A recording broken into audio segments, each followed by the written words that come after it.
Mojtaba's enemy within? Iran says it has busted a foreign-backed terror cell operating inside the country. Tehran hunts internal saboteurs as pressure builds at home and Mojtaba's wartime security challenge moves inside Iran. An alleged enemy network inside Iran has been exposed just as Trump says he hopes to secure peace with Mojtaba. Mojtaba appears under pressure from within as Iran points to what it says is a fresh Israeli-linked covert plot. Iranian intelligence forces said they had dismantled a foreign-backed terror team in the country. The operation was reported in Iran's southeastern Fars province, according to Press TV. Iranian authorities said the suspects were linked to hostile foreign elements. Iranian state-aligned reports said the cell had been planning sabotage and terror operations. Iranian security forces said they seized weapons, ammunition, and communications equipment. Public Relations Department of Fars Provincial Intelligence Office said, and I quote, 15 members of the team, who had actively participated in January's foreign-sponsored riots, were identified and captured following technical and surveillance operations. The detainees were operating in two separate cells and were in close contact with a newly established foreign-based anti-Iran terrorist outfit. The members of the terrorist team had received training to conduct bombings and various acts of sabotage at the behest of the Tel Aviv regime, but were nabbed before they launched any hostile action. Iranian intelligence forces recover 5 assault rifles, 61 bullets, and 5 Starlink satellite internet terminals from the terrorist hideouts. The presence of firearms among the seized items points to the extent of the plot, which the terror team had hatched in order to cause widespread insecurity and threaten the livelihood of ordinary people. Unquote. The announcement comes amid heightened warnings in Iran about enemy infiltration and covert operations. Mojtaba Khamenei has previously warned about hostile media activity and security threats.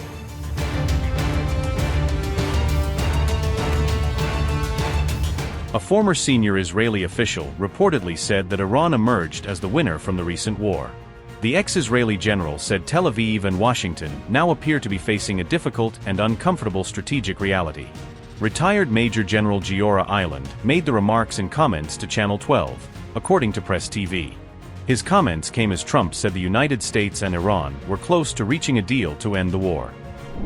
Giora Eiland said, and I quote, "Iran won the war, perhaps by a few points, but it is a clear victory. The Iranians can express greater satisfaction with the result of the war. The Islamic Republic's ruling establishment remains intact, despite the aggression. The country demonstrated strong resilience and power throughout the war and was now projecting strength towards the United States and its allies. A preferable scenario for the United States would be a return to the pre-war status quo in the Strait of Hormuz, without being forced to make additional concessions to Iran, alongside the lifting of the American naval blockade against the country. The U.S. has been forced to leave the nuclear dispute with Iran out of the agenda of current indirect diplomatic interactions with the Islamic Republic, and rather focus only on ending the war. This would effectively return the United States to square one." Unquote. The U.S. and Israel had justified the war by pointing to concerns over Iran's nuclear threat and missile capabilities. However, Iran appears to have used its leverage in the Strait of Hormuz to pressure its adversaries toward negotiations. After several rounds of talks, Washington now seems prepared for a deal, even if that means moving away from its original goals.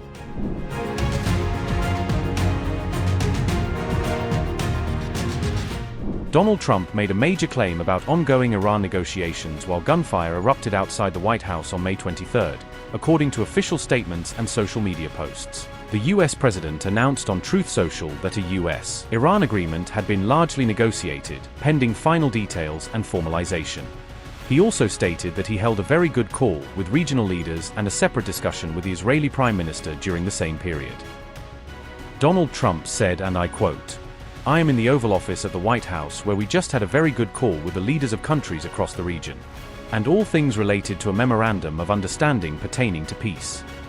An agreement has been largely negotiated, subject to finalization between the U.S., Islamic Republic of Iran, and the various other countries, as listed. Final aspects and details of the deal are currently being discussed, and will be announced shortly. In addition to many other elements of the agreement, the Strait of Hormuz will be opened." Unquote. Trump's statement did not include any direct reference to Iran's nuclear program or its uranium stockpile.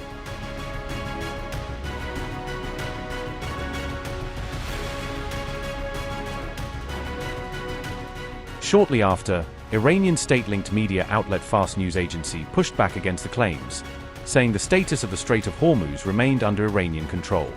Fars described the US president's account of the negotiations as incomplete and inconsistent with the situation on the ground. Iranian Foreign Ministry spokesperson Ismail Baghai said Tehran and Washington were moving closer to a 14-point memorandum of understanding. Ismail Baghai said, and I quote, "We are now in the finalization stage of this memorandum of understanding. The topics being discussed at this stage focus broadly on ending the war, halting the US naval aggression, what they themselves have labeled a naval blockade, and issues related to the release of Iran's blocked assets. Our approach has been to first draft a memorandum of understanding consisting of 14 articles. That memorandum would include the most important issues necessary to end the imposed war and matters of fundamental importance to us. Subsequently, within a reasonable timeframe of 30 to 60 days, the two sides would discuss the details of these issues and ultimately reach a final agreement." Unquote. Baghai said issues related to Iran's nuclear program were not currently part of the discussions. He also stated that the Strait of Hormuz was not under US jurisdiction and should be managed by regional stakeholders such as Iran and Oman. Ismail Baghai said Iran and Oman should jointly determine the future management mechanism of the Strait of Hormuz, stressing that both countries are coastal states responsible for ensuring safe transit. At the same time, reporting from the New York Times suggested that Tehran had agreed to a broader framework involving a halt to fighting and possible reopening of the Strait of Hormuz. The report also claimed that discussions included the potential release of frozen Iranian assets worth billions of dollars, alongside wider regional de-escalation measures. Additional reporting from the Times indicated that Arab and Muslim majority leaders were encouraging acceptance of the proposed framework. At the same time, Axios reported that the United States and Iran are close to finalizing a proposed 60-day ceasefire agreement. The report said the proposed memorandum of understanding would extend the current ceasefire arrangement for another 60 days while broader negotiations continue. Under the reported framework, the Strait of Hormuz would reopen for commercial shipping, with Iran expected to remove mines deployed across the strait. These developments unfolded as the White House entered a brief security lockdown following a shooting near a nearby checkpoint.